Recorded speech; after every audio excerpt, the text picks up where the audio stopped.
Right here.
Okay. We're gonna open the meeting, so please join us in the Pledge of Allegiance. I pledge allegiance to the flag of the United States of United America, States of America, to the republic for which it which stands, stands one nation. indivisible, with liberty and justice for all. Councilperson Marcus Mendez, Yeah. Councilperson Bob, Here, Councilperson Draven, here, Councilperson Lamb, Here. President Lightfoot, Here. All right, so first thing up, we'll just move to approve the meeting minutes of December 12th and 19th. I'll move that. Second. Councilperson Marcus Mendez. Yes. yes, Yes. Yes. All right. Next up, I'm gonna open the two public hearings. They're for exemptions, they're for property tax exemptions, and then there's a presentation for the deconstruction and reuse in Dryden. So the first public hearing is for proposed local law exemptions for persons with disabilities. And the second is a proposed local law to increase the maximum exemption allowable under the alternative veterans exemption. So if there's anybody here to comment on either of those, just let me know. Like whether you're online or in the audience. If not, you can just move right to the presentation. And I'll keep the public hearings open in case anyone filters in between now and the end of the presentation. Okay. Yeah. So, yeah, they're all Benny set. and Christina, if you wanna talk then. Which of the, oh, there we go, okay. Who needs to be? Jenny Minner.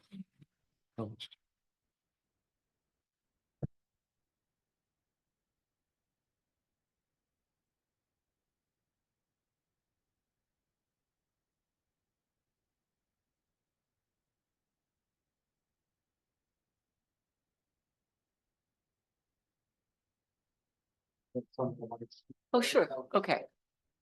Okay, well, I'll just introduce ourselves. So I'm Christine O'Malley, Preservation Services Director from Historic Ithaca. And let Jenny introduce herself and Andrew as well. Hello, I'm Jenny Minner. I'm an associate professor in the Department of City and Regional Planning at Cornell and a part of CROWD. And I'm Andrew Bogosian. I'm the deconstruction coordinator at Finger Lakes Reuse.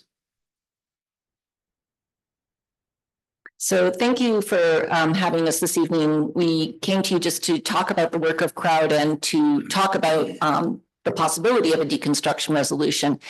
So my organization, Historic Ithaca, has a reuse store that some of you might have visited. It's Significant Elements at Center and Plain Street in downtown Ithaca. So as a preservation nonprofit organization, we're very involved and interested in salvage and reuse and the whole idea of deconstruction. It fits into our mandate to be a sustainable organization. So CROWD is the name of our partnership. It involves a number of different groups. CROWD stands for Circularity, Reuse, and Zero Waste Development. We work collaboratively to assist communities to realize the environmental, cultural, and economic values associated with a circular construction economy. And that includes everything from repair, maintenance, adaptive reuse, deconstruction, and building material reuse. So just to familiarize you with some terms as they're commonly accepted in our field. So deconstruction refers to the careful and systematic dismantling of a building or structure, either as a whole or in part, to maximize recovery of valuable materials and architectural components for reuse, resale, and recycling. You might hear also in the industry the phrase construction and demolition debris, abbreviated to CDD, which is all the waste and recyclables that result from construction, remodeling, repair, and demolition of structures, buildings and roads, and including the excavated material that gets used as fill. So we have formed a partnership called CROWD throughout Tompkins County and now actually statewide.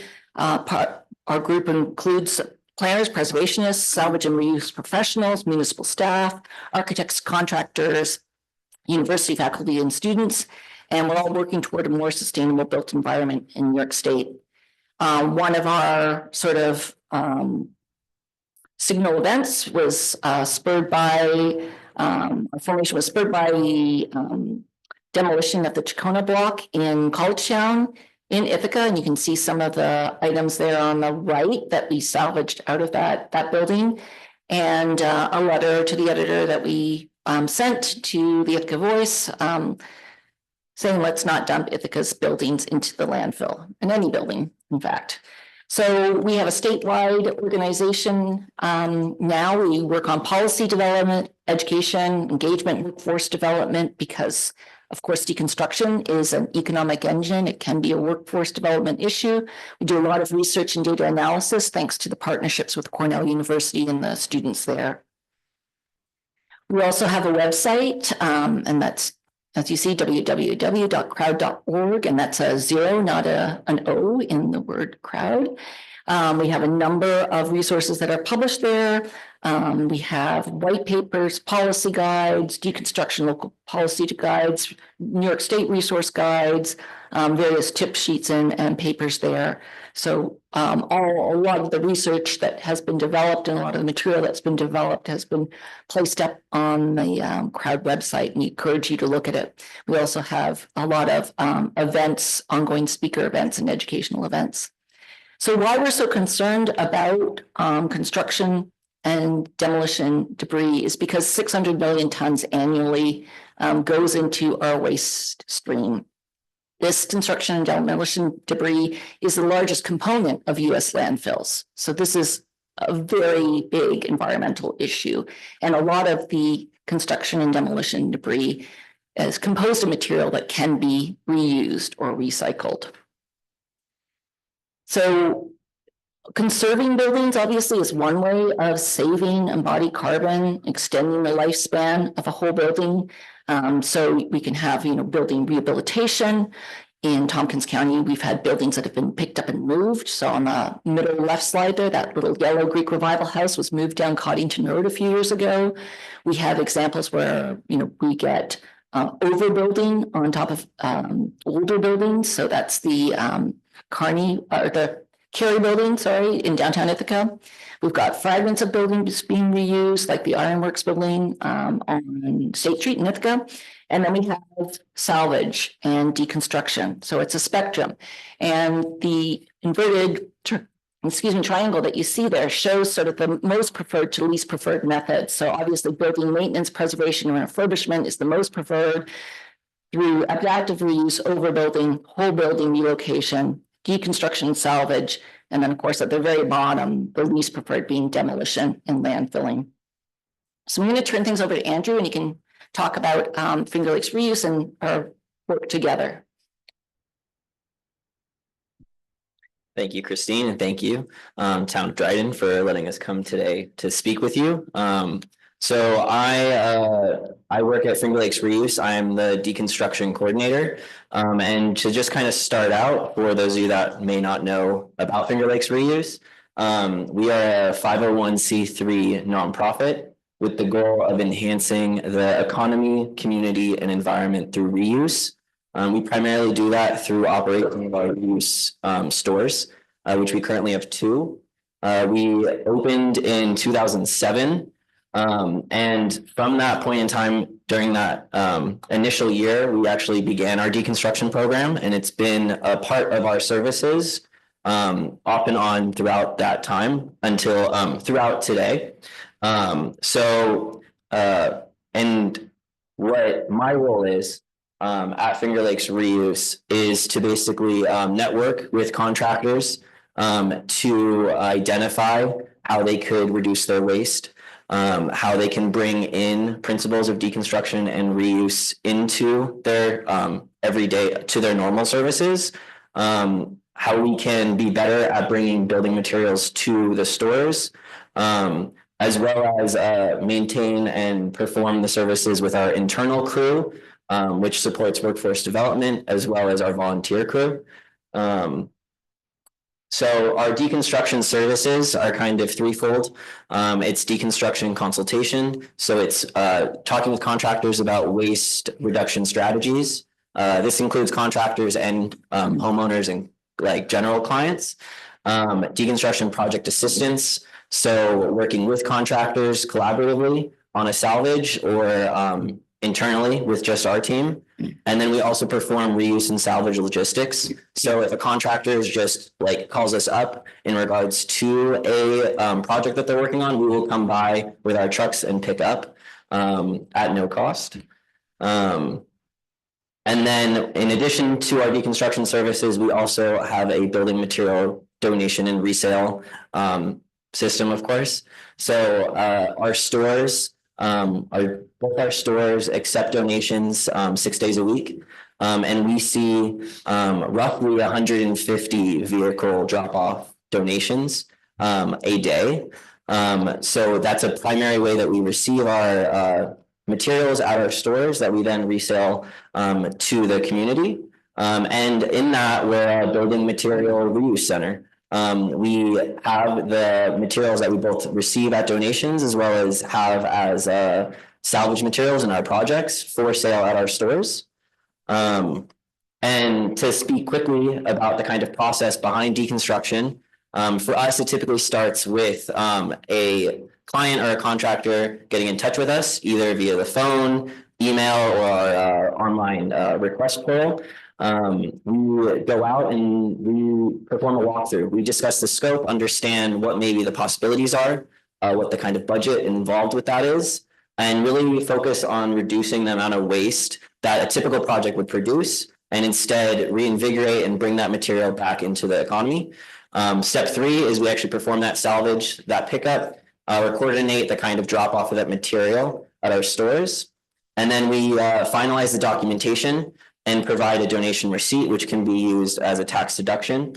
And then in addition to our stores, the deconstruction program works on having an online kind of sale platform for reclaimed materials. This is in an effort to kind of widen the opportunity for people to use reclaimed materials, looking at maybe people that are wanting larger quantities of material, such as designers or design build or contractors, as well as have our wish list. So people in the community can request their interest in materials, and when it comes available, we'll get in touch with them and we can set up the sale in that way. If I can quickly talk anecdotally, we finished a project today on a log cabin deconstruction. So a couple months ago, back in October, a contractor actually got in touch with us. And I went out and did a walkthrough. We kind of discussed the kind of options, discussed their kind of scope and what kind of the budget they had for the demolition at this point. And we talked about the options, and we both collectively, as I see a lot of the time talking with contractors, is that there's an understood value in this material. And it's a shame that we send it off to the landfill. So we came to the conclusion that what Finger Lakes Reuse could do is perform a one-day salvage. In that, we brought out about 500 linear feet of 2x6s, 300 square feet of pine flooring, and about 200 square feet of wallboard. This is in addition to building components like doors and lights, all from a single day salvage. And then we also provided them with the crowd resource guide, which provides contractors, waste management services, as well as like reprocessing like businesses in the local area that all work within this kind of ethos of crowd and the circular economy. And they went through that. They found a contractor that actually is working to disassemble that building because it's a log cabin. They basically take it apart like Lincoln logs, and they're going to reassemble it in a new structure. This really works to turn that waste material into viable and valuable materials for the community, as well as expand the like workforce opportunity. This was a project that was originally a demolition, and we turned it into a project that has a lot of value for multiple different stakeholders.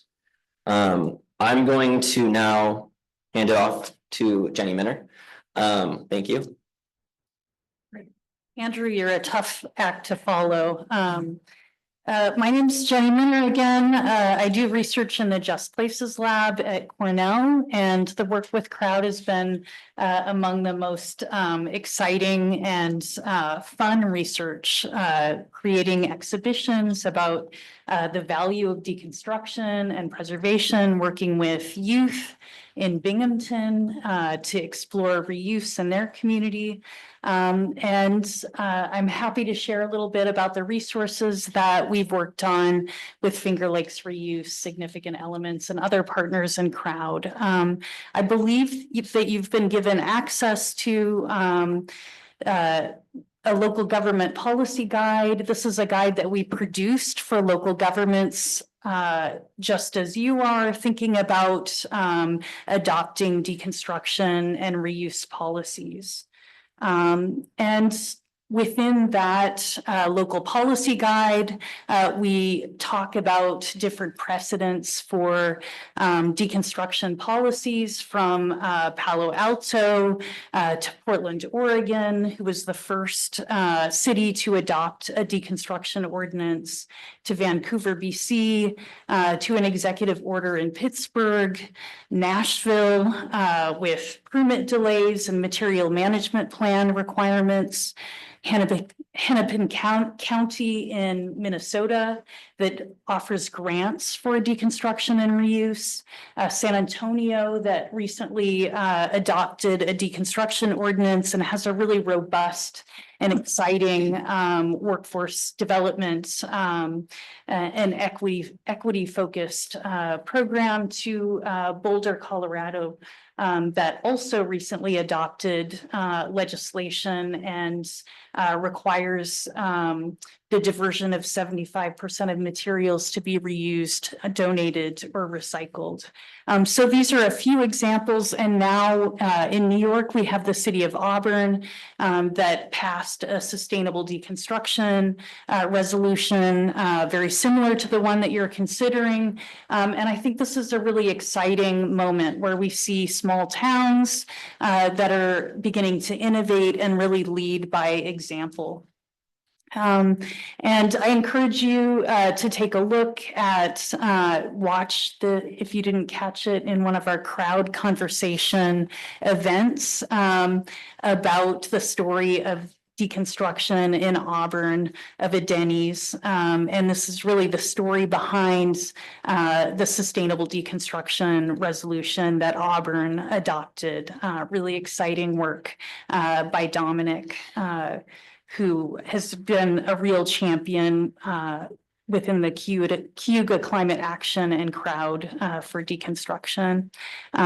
So you can take a look at that and other information, prior events on our website, such as the New York State White Paper launch. I'll give you a very brief overview because this could be a resource for you as well. This is a study that we conducted with the Circular Construction Lab and other partners, including the Susan Christopherson Center for Community Planning, that looks at deconstruction across New York State and really its potential. And in that resource, it really tells the story of the difference between demolition, which destroys the economic value of buildings and materials. It consumes New York State landfills. It has limited job creation. It really undermines climate and sustainability goals. It generates a lot of waste and it spreads lead-laden toxic dust. In contrast, you have deconstruction and reuse that really maximizes those economic potentials, boosts New York State's economy through new jobs and sale of reused materials, creates green trade jobs, generates affordable low embodied carbon construction materials, and is capable of diverting 90% of materials for reuse and recycling. So within that white paper, we talk about the potential. There's also an economic impact analysis that focuses on looking at the 15,000 to 20,000 residential full building demolitions across New York State. And what if we converted those into deconstructions instead? And actually, these are quite conservative figures. It's only looking at a percentage, 50% and 75% of residential demolitions converted to deconstruction versus commercial buildings or the materials that you can salvage that come from remodeling. It doesn't count those. So even with the more limited subset, ultimately we found $3 billion net increase in sales and revenues and impacts on the economy if we are to realize this shift. Within that document, we also talk about state policies, building the workforce, building the market, building an infrastructure, state agencies really leading by example, and supporting long-term circularity through various means. And I don't have time to go bore you with all the details, but I wanted to let you know that it's there. And also emphasize that the town of Dryden can really be a vital part of building a circular economy within central New York. This is a real opportunity to build something that we've already been doing within Tompkins County. There is a robust reuse sector, but we can do more to support that. So I think this is a really exciting opportunity, and I'm so pleased that you're considering a resolution. And we want to be a resource within Crowd. Again, we're a loose base of network of people with expertise in different areas along that chain. And feel free to join us for Crowd Conversations. That's our speaker series that I mentioned. We also meet on Zoom for a group in Tompkins County in central New York, one that meets in New York State and soon to be launched a Crowd operations. And Andrew may have more details about that. So thank you so much for listening to our presentation, and we're happy to answer questions. Thank you. Thank you. Thank you. Does anybody have any? I've got a bunch of questions. All right. So can I just ask a few? Yeah, So first off, I'm a huge fan, just in my personal life and professional life, I'm a fan. So I just have a few questions, but not because I'm not a fan. A lot of this, my understanding is chicken and egg, right? Like where you start versus are things already in place. So for the resolution you're encouraging the town of Dryden to commit to, I do have questions as far as, do you guys have a concept of how much we'd be pushing, like, is there capacity to locally to handle the materials? You know, and is there a market for them? Unlike big cities, I know we're geographically challenged in some ways, so I don't know what your thoughts are on that. That's a really important consideration. I mean, first of all, this is an important first step. So my understanding is that it's a non-binding resolution, sort of similar to the town of Auburn. But looking toward building policies that could be supported. Now, looking at the local governments who have adopted deconstruction ordinances with requirements, typically what they do is they phase it in. They have a period where there's incentives, where they sort of support deconstruction and reuse, and then move toward a phasing in of requirements. And for instance, when we looked at the city of Portland, admittedly a larger city, their phasing had to do with requirements that started with the oldest sort of tier of buildings and then moving to more recent requirements for more recent buildings. And part of that had to do with, well, of course, you want to save the best old growth Architectural timber. components and things like But that. the other part of that was considering the market. And over time, what they saw and what they've seen in San Antonio and other areas is that the phasing in supports the growth of new businesses and new knowledge within the region. And the other thing that I would say is that, you know, it's really important that the local governments in the region are all starting to work towards this, because it needs to be a regional thing. It's not just, you know, a building comes down in Dryden and then the wood is necessarily used next door. That's ideal. That's actually, from a greenhouse gas perspective or other perspectives, great to use it as close as possible. But realistically, what we're trying to do is build the regional economy and the state. So, and I'm sorry if you guys have a bunch of other. Oh, no, you go, Okay. I'll go after you. Christina. The one question I do have, and maybe you guys have it in your guidelines, is with a different hat. I spend a lot of time worrying about asbestos.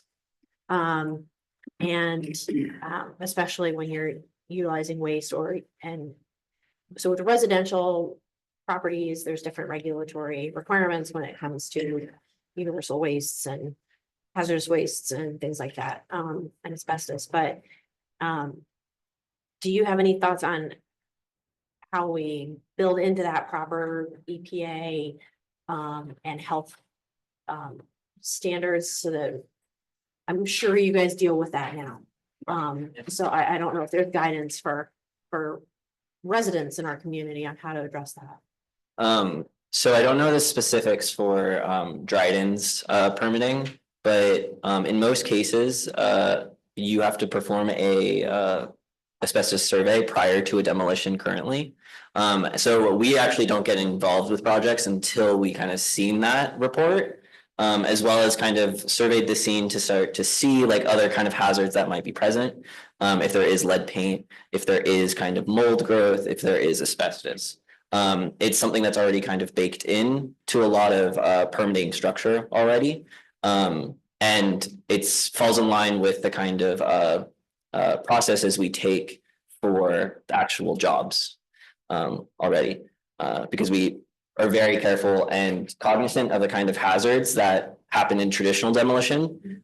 So we're always aware of that for deconstructions as well. And do you, and it's not a negative, again, I'm a fan, so, but, okay.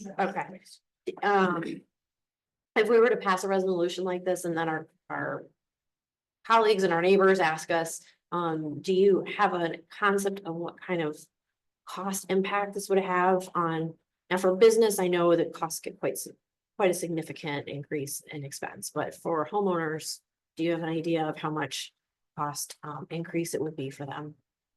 Again, not because I'm against, it would be helpful, I think, in talking with people.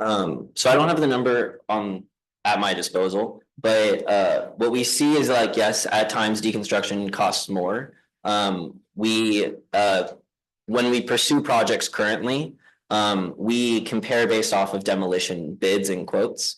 So we understand where we're coming in at, and we try to figure out how we can achieve that.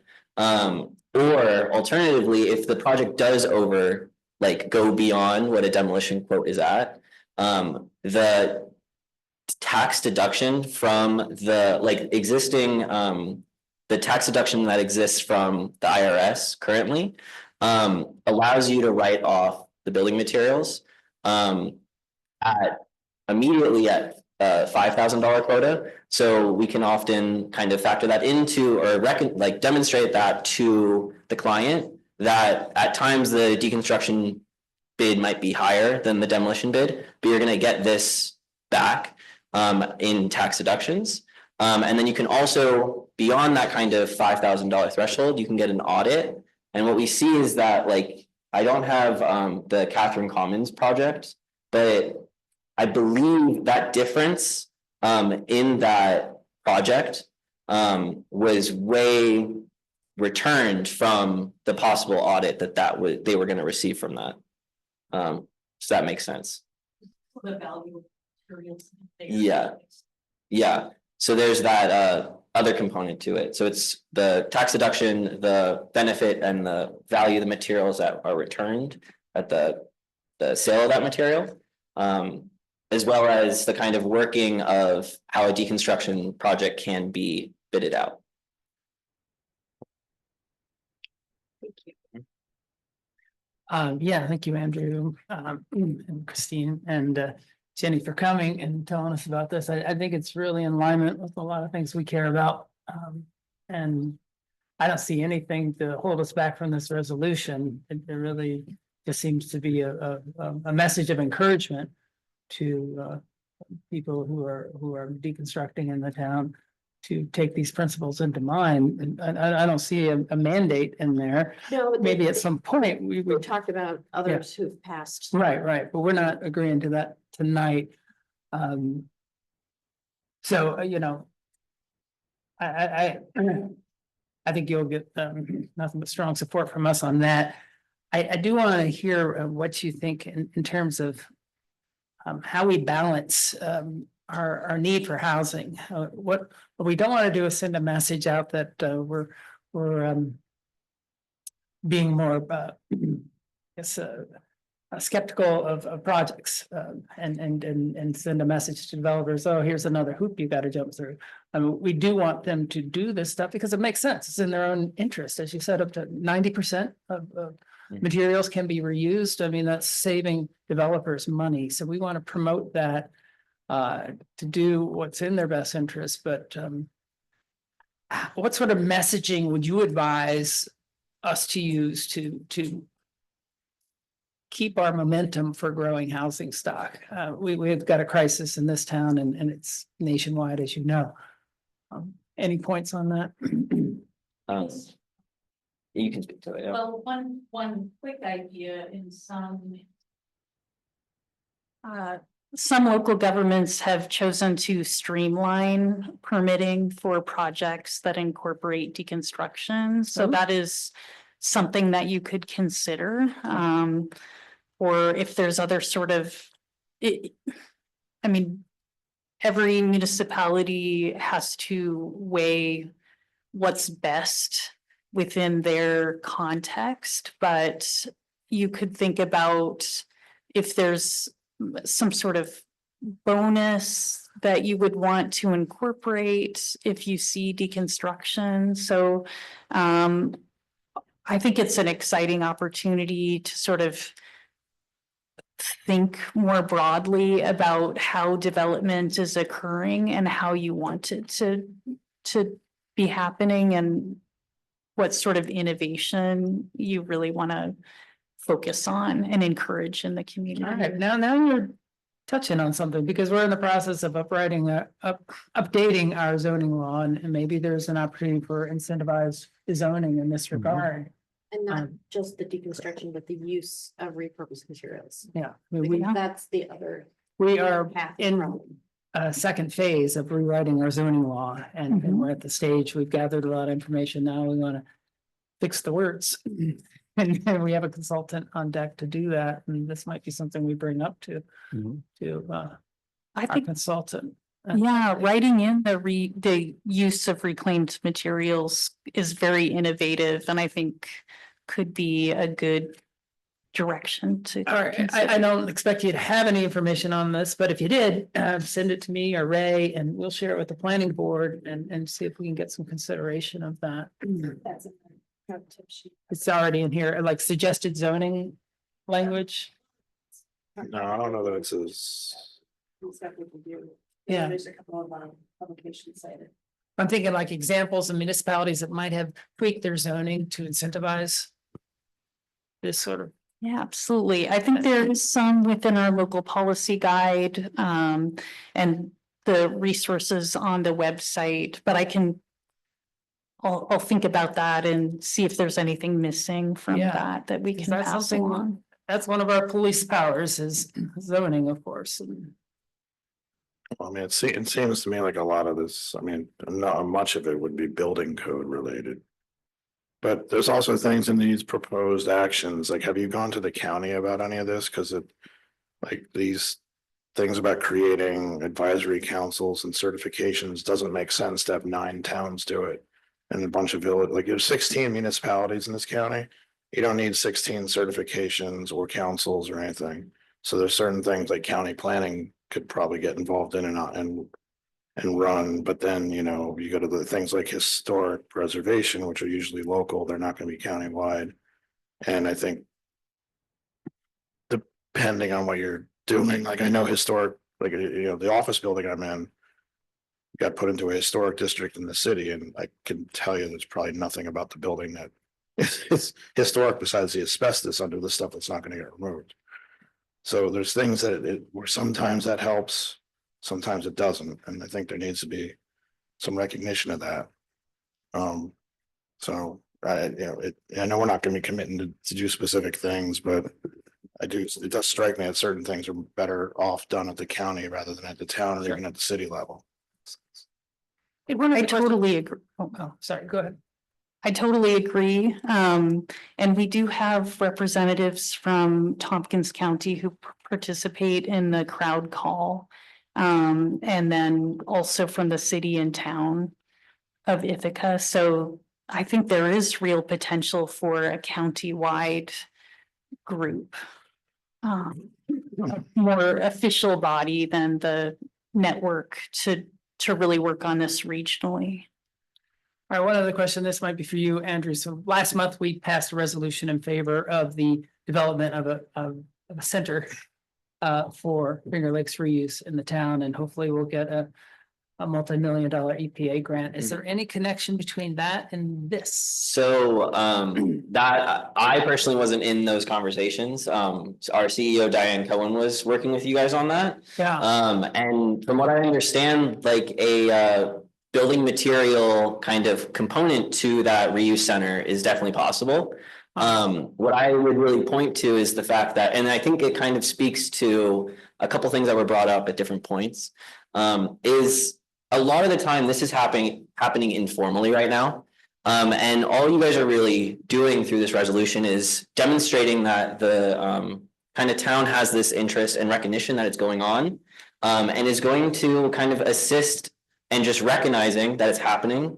And programs like a reuse center start to formalize that, really start to make it something that's more a wider reach or wider reach for more people, expanding who can have access to it. Where I like my objects, you know, like we all kind of collect things. So why not have these kind of centers that really speak to not getting the materials thrown away, but reused in the local area? Yeah, I think if you had a center here, you'd get Yeah. more foot traffic learning about this than we get here at town. And and that's where it really starts You know. to like build upon itself. Yeah. Where we start to speak to a regional potential, where you have contractors being able to kind of not send material as far away. If they don't want to come down to Ithaca, they can be having that be reused, resold in Dryden. It can really speak to that kind of possibility of, a kind of broken down structure, but it's really a network. And at the heart of that, that's what a resolution starts to work towards with Auburn, with Dryden, with the towns that crop up around. All right, cool. Thank you. Yeah. I mean, may as well just go right to that resolution real quick and then we'll get back to the Sure. order of the think- agenda. Maybe we can make one more comment? Just to address that question about policy. Absolutely.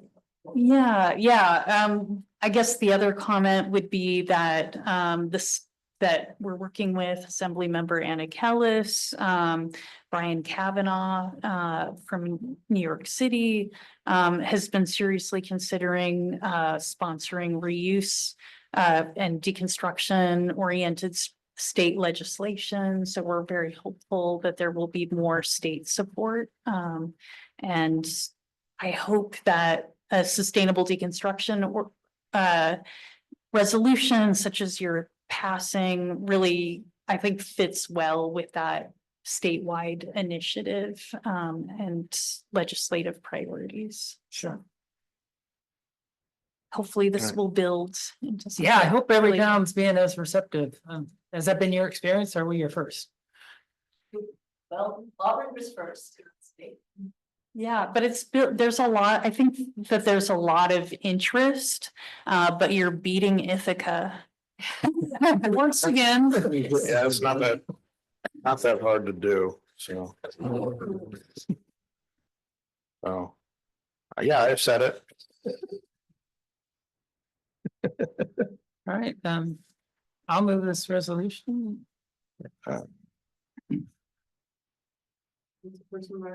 Yes. Absolutely, yes. Yes. Yes. Yes. All right. All right, thank you. Thanks for coming out. All right, so I'm gonna go back to the public hearings. Is there anybody who? Share. All right, so we can go back to the two public hearings. I'm gonna share the first proposed local law.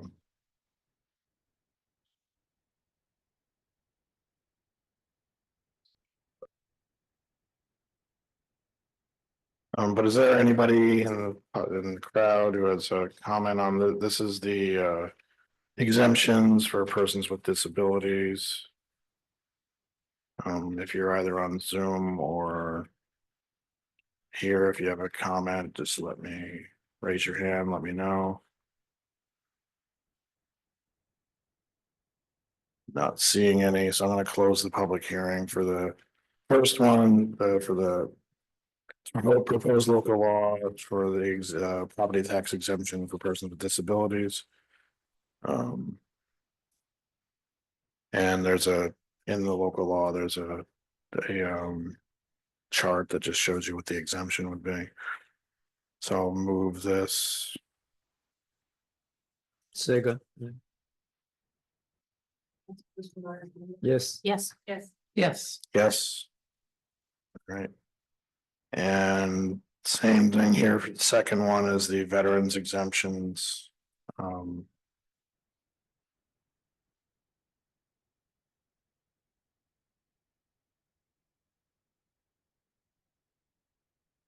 So is there anybody who has in public who's in the building or on Zoom who has a comment they'd like to make before I close the public hearing?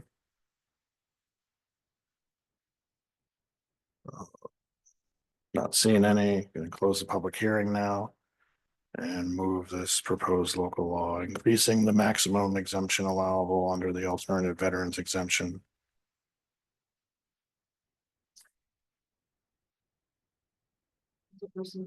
Yes. Yes. Yes. Yes. Yes, and these will take effect for the 2025 rolls that are set in July. So for next 2026 taxes, when you'll see that. All right, thank you.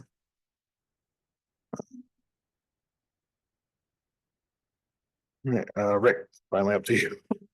With the 284 agreement, I can share. I'm gonna be quick. I just came here to see if I get my 284 pass for this year.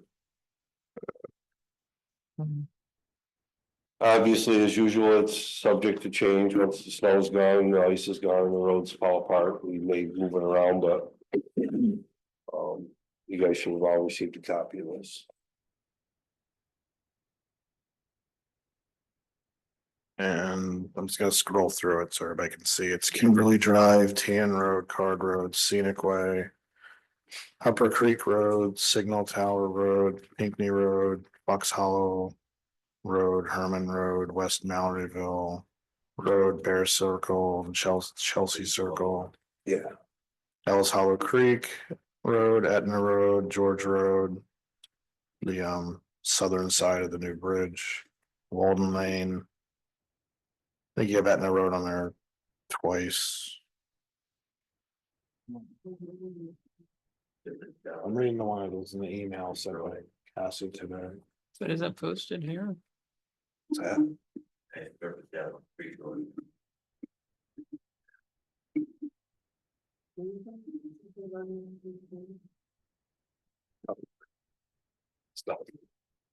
What that place? No, it looks like it's on it twice unless it says number 12 and 16. Two different two different- jobs. I'm One's looking at drainage, paving, my email installation. from Cassie today. The other one's shoulders. It's the same, yeah. Yeah, but the bullet two on each of them Yeah. is different.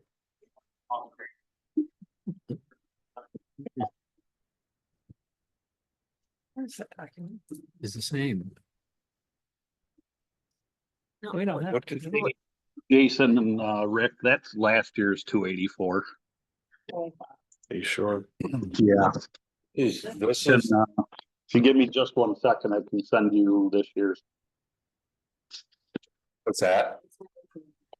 Give Oh, me just 1 second and I'll send you this year's. I'll Grab. Mike, this is Cassie. Do you mind sending that to me too? I haven't gotten it yet. Yep. I will send it right now. Thank you.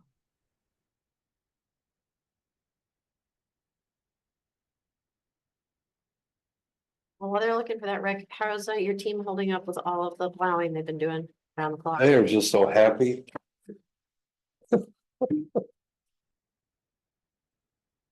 They're waiting for a day off, which I think will happen this weekend, so. Good. Oh, you know what? You're right. So I got the wrong email. That's my fault.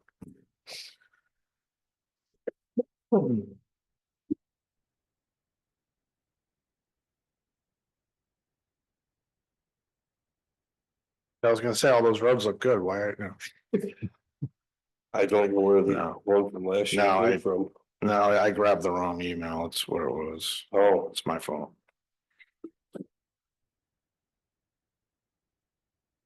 So I'll read it again.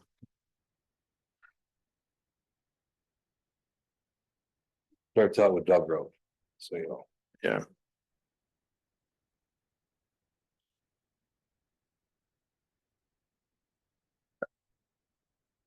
All right, so it's Doug Road, Cornelius Road, Knollwood Road, Baker Hill, Upper Creek, Ringwood Court, Katy Lane, Hart Road, Watros Road, Cricket Lane, Swan Drive, Nemai, Yellow Barn, Hungerford, Genung, Lake Road, Hunt Hill, East Malloryville, West Malloryville, Southworth, McClintock, Ferguson, Hartwood, and that's it for the moment.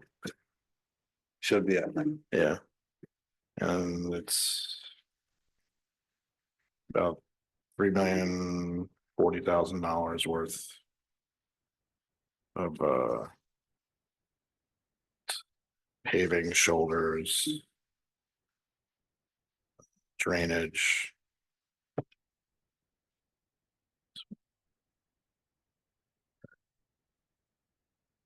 So let's move this.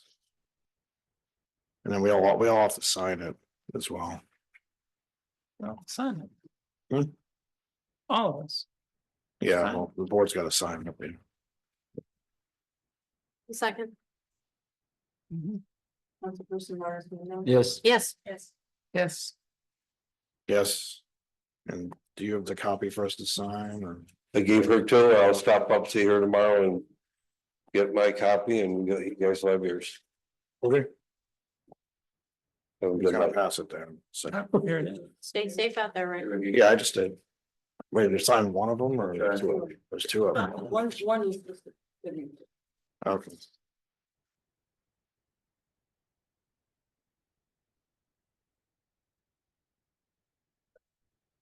Sharing. Okay.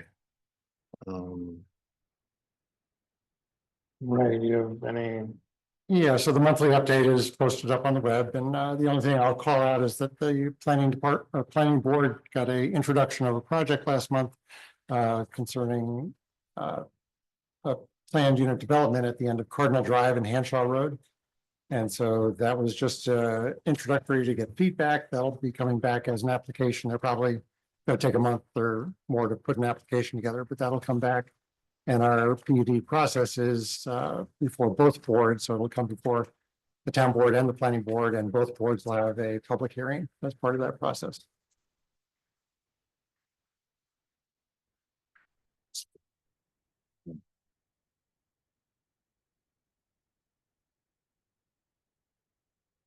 So it's approximately an 8-acre parcel proposing more than 20 single-family homes to be built.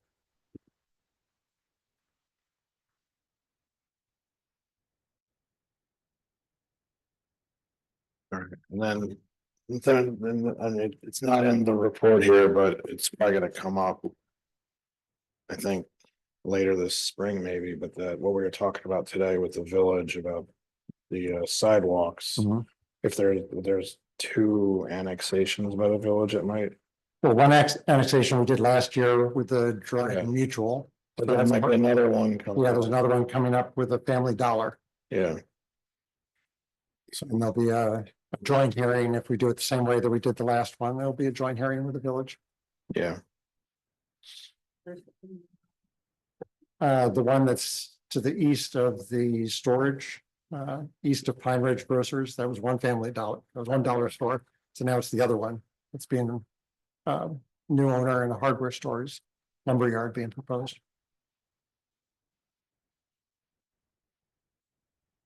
okay. Anybody got any questions for Ray? No? All right. David, if you're on, we can ready for you. We are. Months. Great, good evening. Can I share my screen? Yep. Yeah, I just made you a co-host so you can share. Good.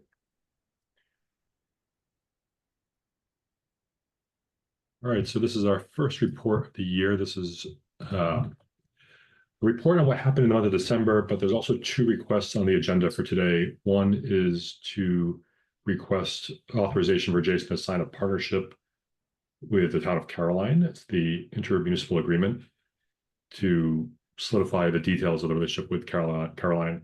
And the other is to authorize Jason to sign the GDA. That's the grant disbursement agreement between the town of Dryden and New York State through Empire State Development that will allow us to begin to submit requests for reimbursement for the Dryden Fiber project, particularly the $8.9 million that was granted to us last June.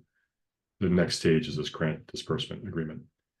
I'm going to go through the first slide or two or three, and then we can talk about the resolutions. So we had a really busy month. I'll briefly touch on these items for the resolutions. First is that last night Caroline passed their intermunicipal agreement that was written between the town of Dryden and the town of Caroline. This agreement specifies the relationship between the two towns as it relates solely to Dryden Fiber and the construction and operations of Dryden Fiber in the town of Caroline. That includes funding, how we place orders for equipment, services, how we manage invoicing, as well as payments, and ultimately the reimbursements from the state. This agreement specifies that Caroline will be using their funds for their parts of the project, things that happen in the town of Caroline. Dryden will be using Dryden funds for the parts of the project in the town of Dryden. When it comes to this grant being a reimbursement grant, where we have to spend the money first and then ask the state for reimbursement, Caroline's parts of the project will be funded through their own funds or their own bonds or their own bond anticipation notes.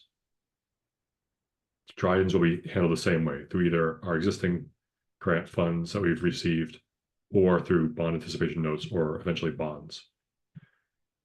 What Caroline will do is they will receive this bond anticipation note funding and hand it off to Dryden to use to pay the bills on behalf of the Caroline parts of the project.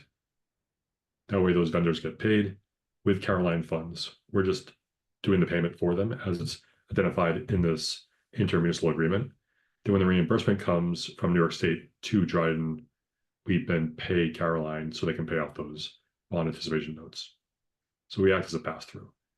New York State did not want to have a second relationship with the town of Caroline. They only wanted to have one relationship with Dryden Fiber as the lead partner in the project.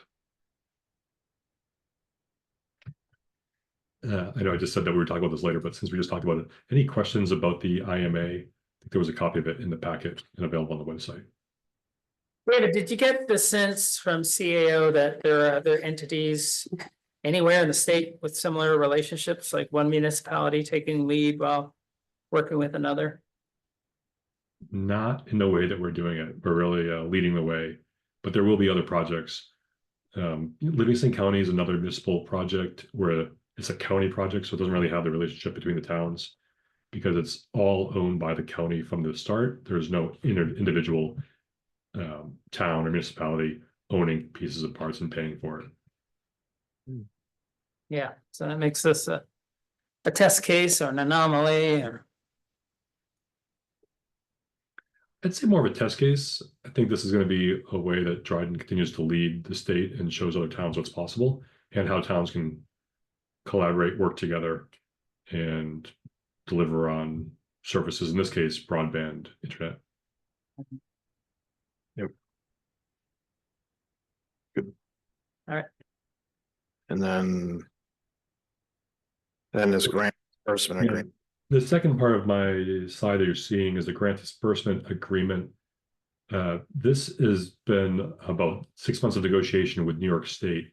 This specifies what we have to do at each of 4 milestones over the next 24 months to receive reimbursement for funds that we spend up to $8.9 million, which is the amount of the grant. So within this grant disbursement agreement, I believe the last version of it was 99 pages long. It tells us and New York State, so we're on the same exact page, what we say we're going to do in each of the time periods, each of the milestones, how we're going to report those back to New York State, how we'll collect all the invoices, how we'll pay the invoices, how we'll submit both paid invoices and cancel checks back to New York State to prove that we paid these vendors. and the actual build. How many customers have we reached? How many miles have we built? So all this is contained within this grant disbursement agreement. It's been reviewed by our bond counsel. It's been reviewed by our broadband attorney at Phillips Lytle. It's been reviewed by our own attorney, Nathan, as well as the town board members on the broadband committee. It's also been agreed to by Town of Caroline, not in resolution, but through Mark Whitmer and their board member, Kate, who sits on their team helping out with this project. As far as the accounting engineering, Amanda has been through this grant disbursement agreement like 10 times to make sure everything is what we need. It's clear what we need to do to receive the reimbursements, as well as on the engineering side from Hunt with Ryan Garrison, making sure that we can achieve the milestones of construction in order to receive the payment. So I feel really good about it. It was a lot of work to get everything in place for us. For, as Dan mentioned, a unique situation. The IMA is plugged into this GDA that allows us to really operate the GDA, the reimbursements through this relationship with Caroline. Okay. Yeah, and I'll just move can just move them now. So the first one would be for the approve the IMA and allow me to sign it. So move that. Second. Yes. Yes. Yes. Yes. Yes, and second would be to move the approval of the grant disbursement agreement and allow me to sign it on behalf of the town. Second. Yes. Yes. Yes. Yes. All right. All right, thank you. I believe we will be submitting the first of the 4 reimbursement requests at the end of this month. It can't be done any sooner than the end of this month. So once we submit that, I believe we'll be asking for somewhere between $500,000 and $600,000 to be paid back to us. We estimate right now it'll take them between 4 and 6 months to turn that first reimbursement around as they get their feet under them. This is the first time this is being done through this project. It is through Empire State, which is really, well defined, but this Connect All office, this is their first time delivering these funds. We believe the second, third, and fourth reimbursements will be much shorter, somewhere around 60 to 90 days. So we'll have good news about the reimbursement. I'm imagining sometime in May or June of this year. Second request will be at the end of the year with payments sometime in early winter next year. So the state has told you that we can expect a 4 to 6 month wait? They believe that it'll take them somewhere between 150 and 180 days from when we submit it. They have to close out the project, which means they have to go through and make sure that what we said we did. That means That's fine. all the construction. It also means looking at every invoice and making sure that every invoice that we submit is particularly for MIP. We're in an additional bit of a unique situation, which is, I'll tell you, is good and challenging.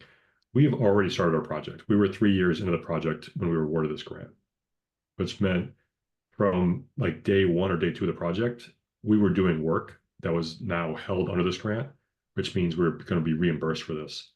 That includes, as of December 31st, 34 of our current customers are part of this project, which means the installation fee for those 34 customers, which averages around $1,000, is paid for by this grant.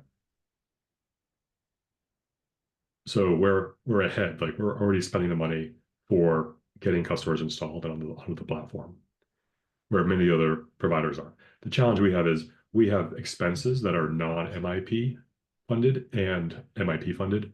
We have to split and splice each of those, make sure the invoices are separate. And New York State wants to make sure not only they have all the invoices that they want, that we want reimbursement, that we want for reimbursement for MIP, they also want to see every other invoice for the project so they know what we're not counting. So they know that that's a separate part of what we're doing that we're not asking for funds for. So it's going to take them some time to go through, do the accounting, do the auditing, and then say, yes, this all lines up. I'm sure there'll be some bounce back and forth with questions, and then send us the check. Yeah, I like that they're being upfront about the time frame and that we're not guessing. They told you that it could be 5 months. We'll deal with that. Yes, unlike many other grants out there, all the way back to last June when this was awarded, there was this general assumption like we're gonna have a $9 million check. Yeah. We are not gonna have a $9 million check. We're gonna have 4 checks that total about $9 million Yeah. over the course of the next two years or so. Thank you for moving forward with both the IMA and the GDA. A couple other things on last month. I mentioned inventory issues about a month ago when we had the town board meeting. We turned that around pretty substantially in the last 30 days. We now have a comfortable number of drop cables. We're continuing to order them and secure more. The demand for the service continues to be very strong.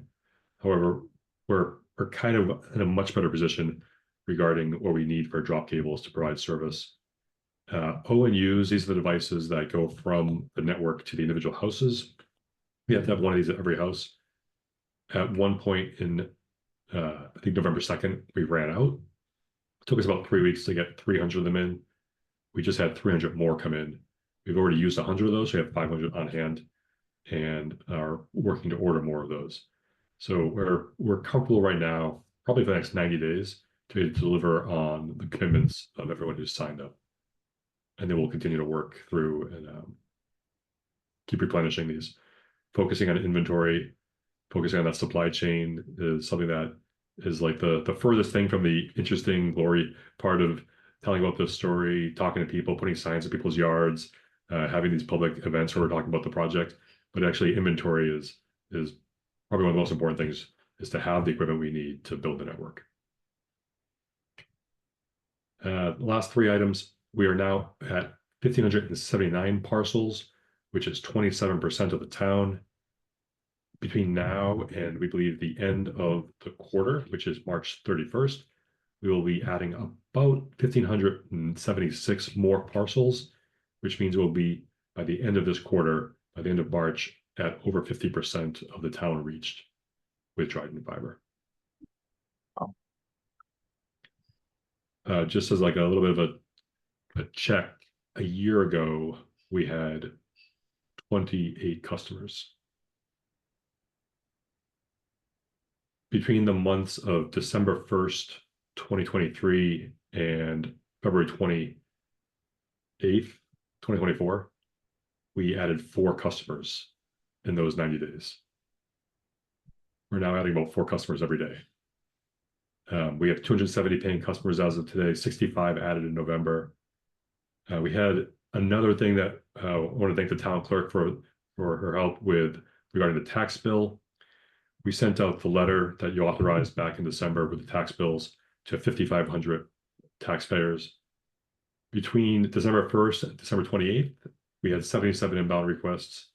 Since the tax bills got to people, we've had 158 inbound requests. So just in 2 weeks, we've had like 100% more inbound requests, as well as probably a dozen or 2 other emails requesting information about the service, some directly to me as executive director, and some through our information portal. Lots of interest, lots of demand.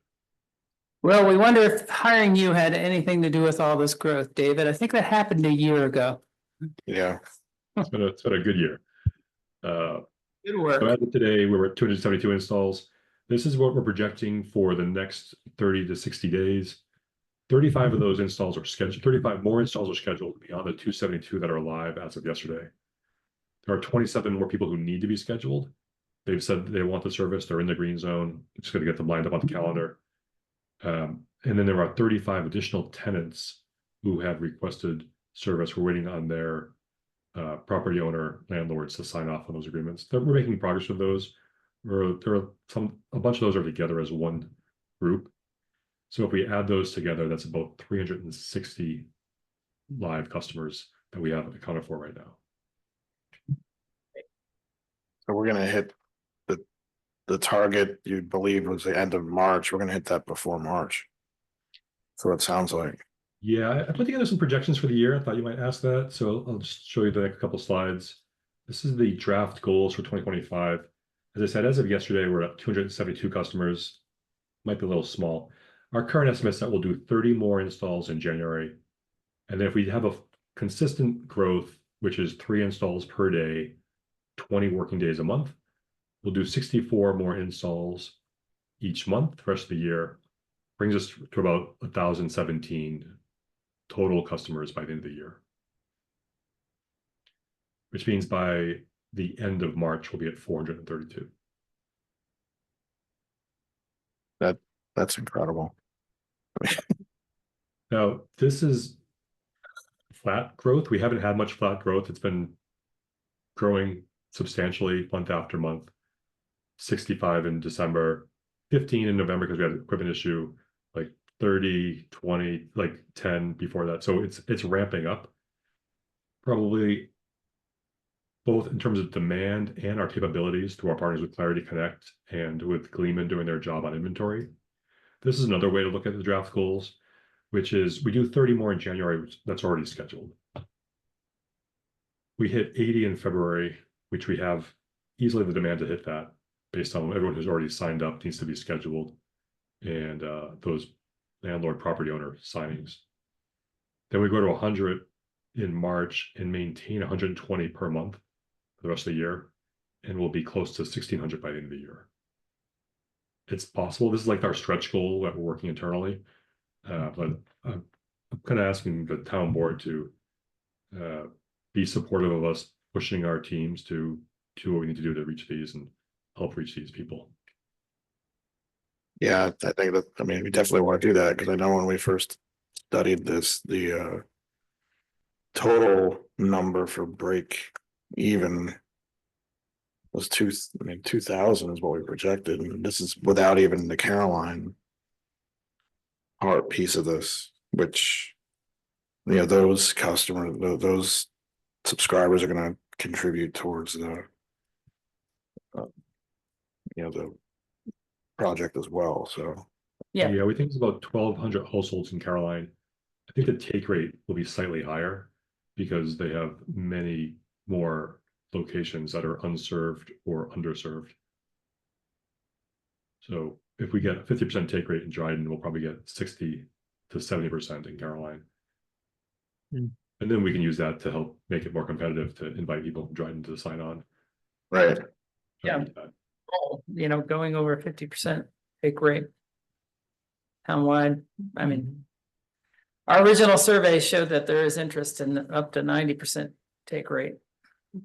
So, and so We will be in front of every house before the project's done. There's the goal of this project is to, and I'll say this because it's the number one question I get from email and from in person from people who live in the town of Dryden is, will you get to my house? And the goal is not the goal, like the mission. Like we are going to get in front of every single house in the town of Dryden. Yeah. The last part, I'm still working on it. Probably will have something next month or in March, which is the cost to finish the project. We have our hands really full with 2025 and 2026, building out to the 2,700 locations from MIP across the town of Dryden and Caroline. It's a huge part of town and a very high number of total houses.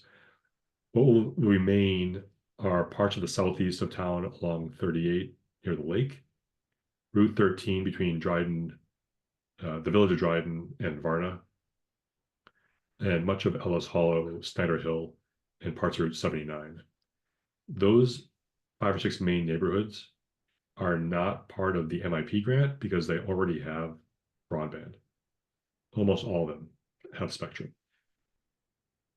Almost everyone who lives there would like a choice. Currently, our plan is to finish up the MIP project in full by the end of 2026, which is going to take all of us doing everything as focused as we can to reach that because the reimbursement funds do not extend beyond December 31st of 2026. However, we should have a number in the next 30 to 60 days that says this is the amount of money it's gonna cost to reach those rest of the town. Those places that have spectrum, and that's all they have, they don't have other choices.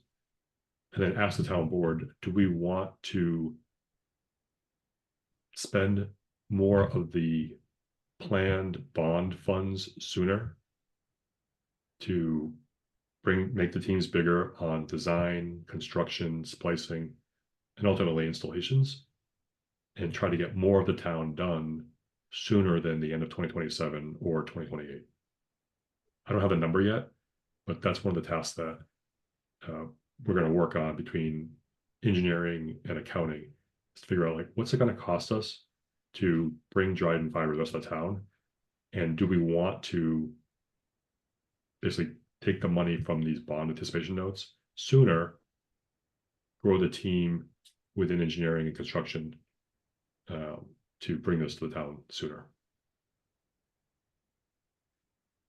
Yeah, I mean, I think probably it's something we're gonna wanna do just because it'll cost less than waiting a longer amount of time, because there's other projects that are gonna compete for the same materials for sure. So if we need to really get on that.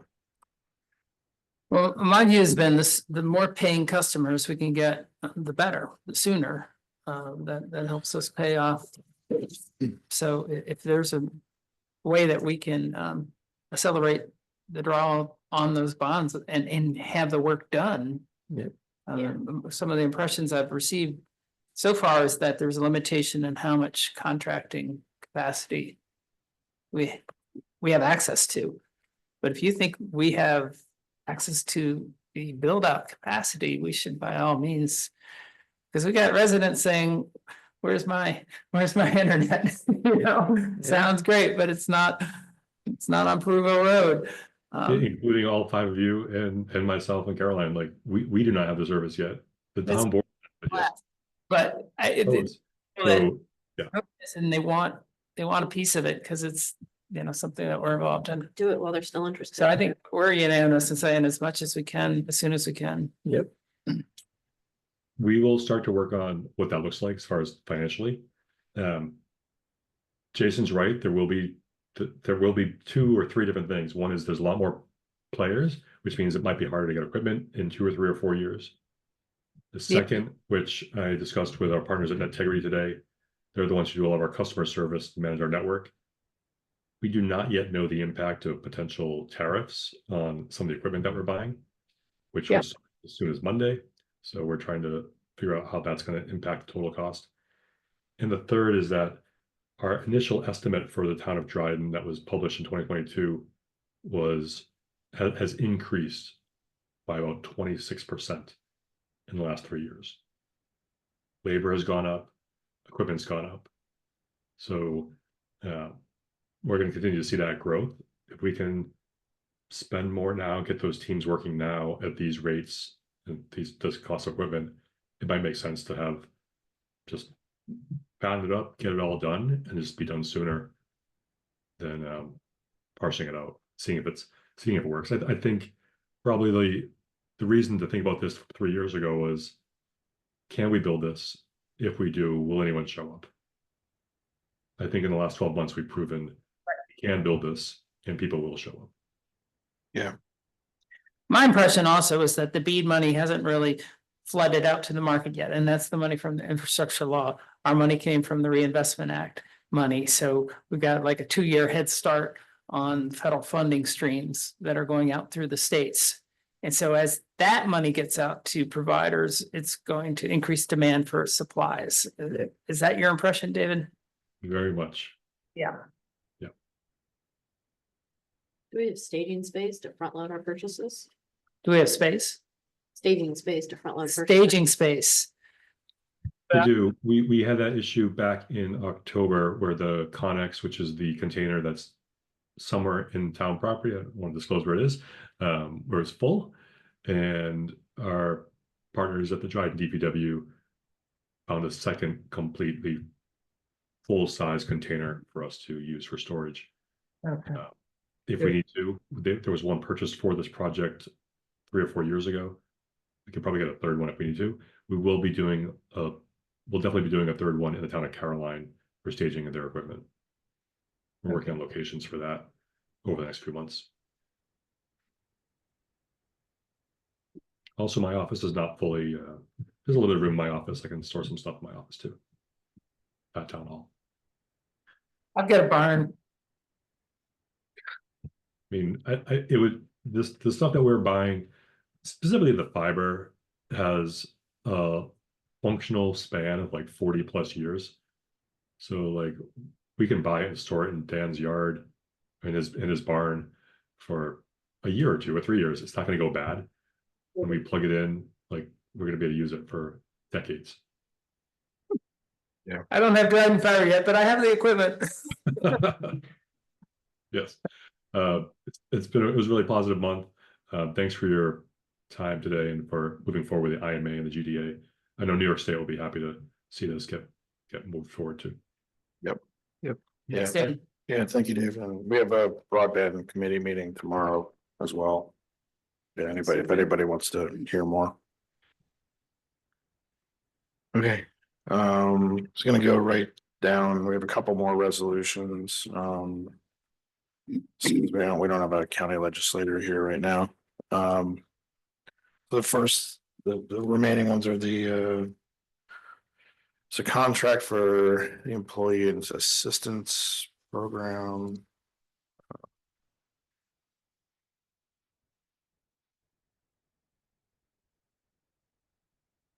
And this is for counseling services.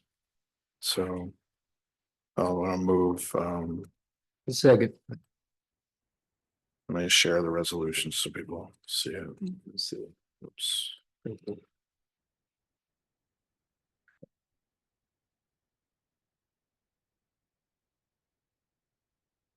All right.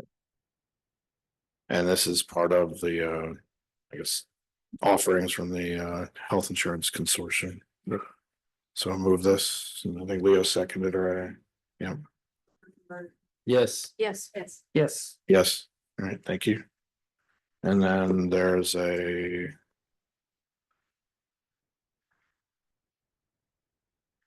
another resolution.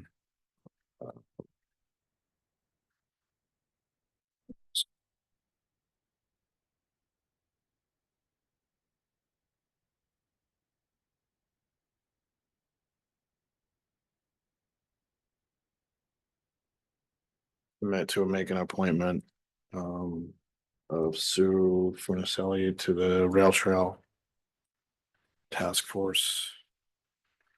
Correct.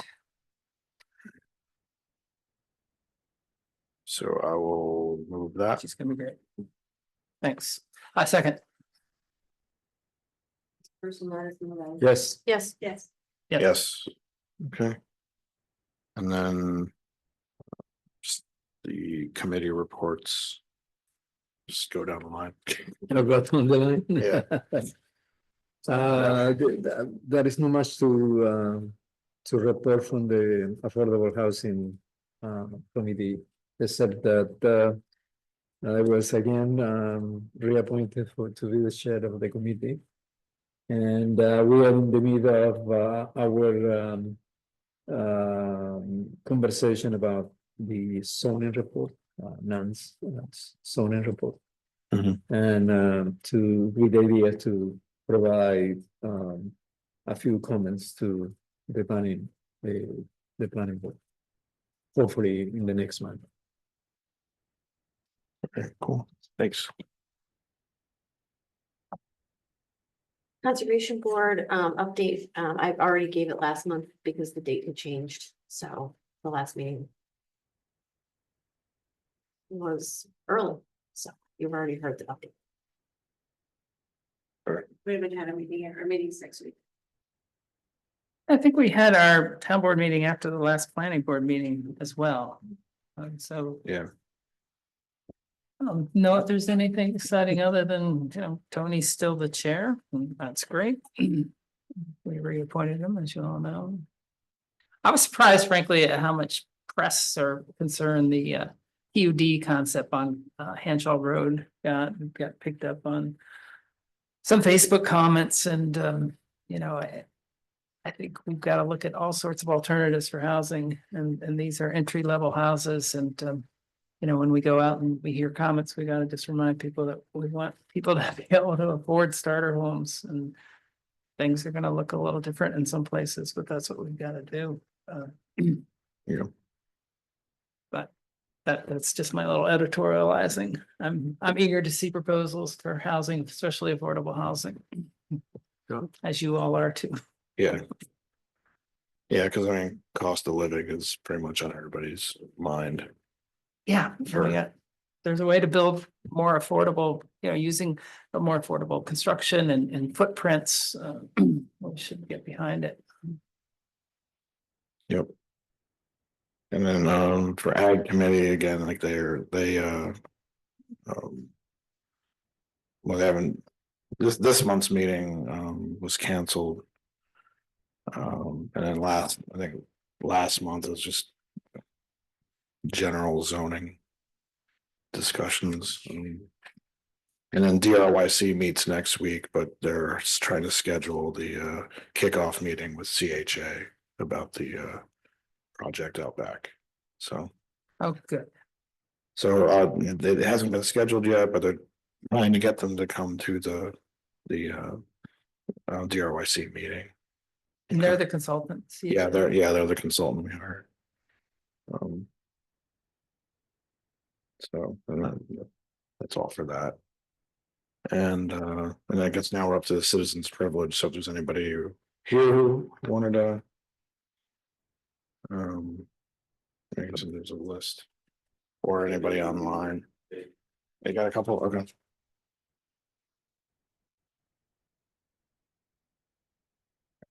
Thank you. Dave Lampner.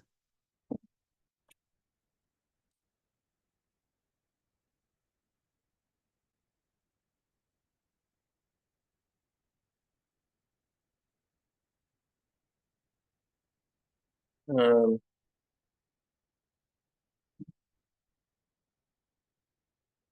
concerned that the town board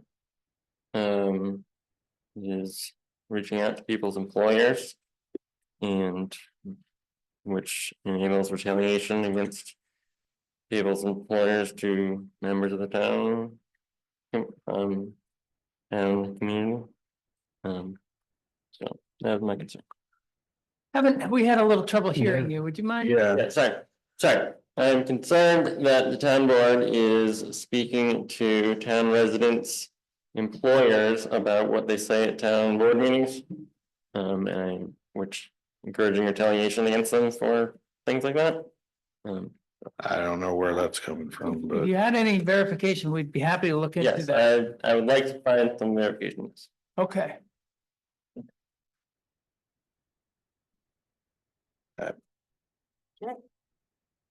okay. Just want to thank the highway department for their work over the past 2 weeks. They've done an amazing job. Obviously, I have to leave early in the morning to get to work and drive over a giant hill with Irish settlement, so. Yeah. Appreciate their work there. As soon as I hit the town line, it's a blizzard. I do appreciate that. Just one clarification, the strategic plan that I've heard about for the past 2 years, is that a document that's completed or is it still in the works? Which one are you talking about? The one that the fire coordinator used to talk about. He gave us a outline of one in December before he left. Okay. So we have to pick it up from the board has to pick it up from there.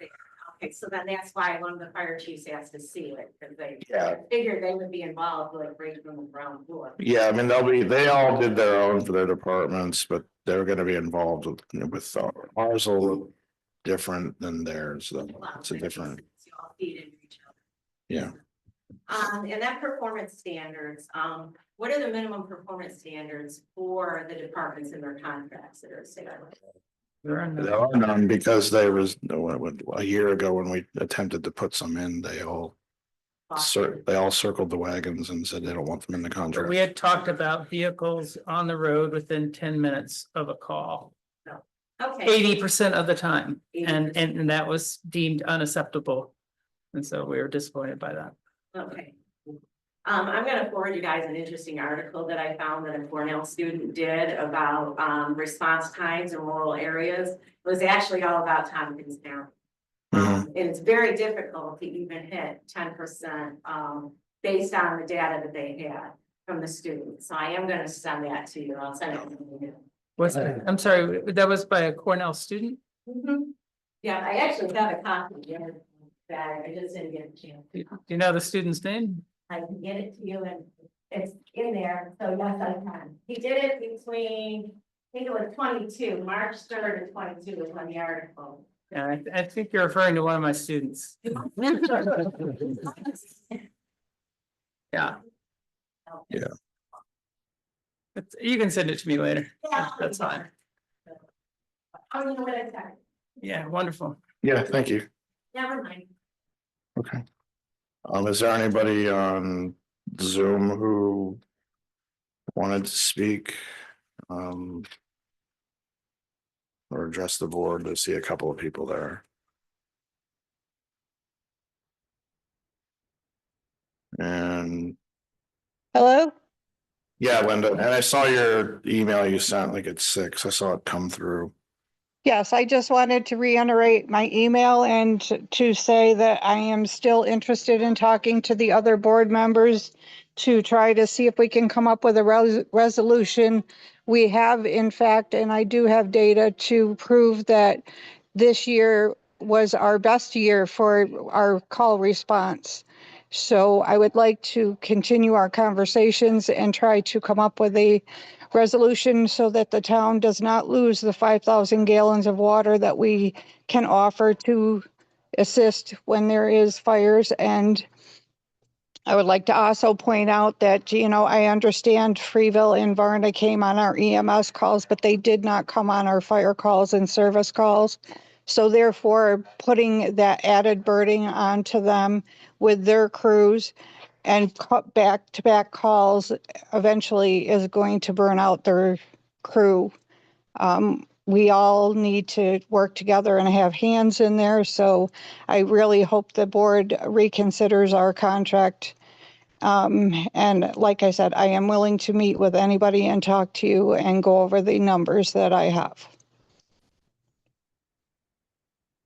Thank you, Linda. Thank you. Is there anybody else who's on Zoom? I see a couple of other people. All right. Okay, if not, move to adjourn then. Second. All right, thanks, everybody. Thank you.